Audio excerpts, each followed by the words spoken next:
After many hours of failed attempts, it's working. There's gas flowing out of the 96.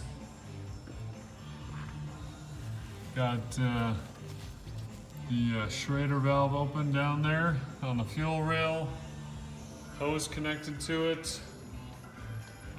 I have run a wire from the positive outside of the car through a switch and a fuse. Back to the trunk.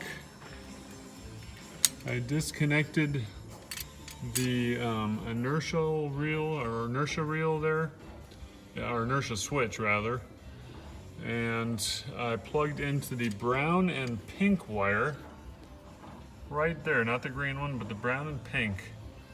And I used a little splice right there, and that is supplying power to the fuel pump and pumping out the tank of all the old gas.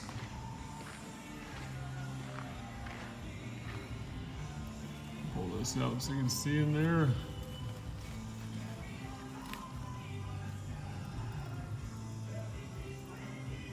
It's working.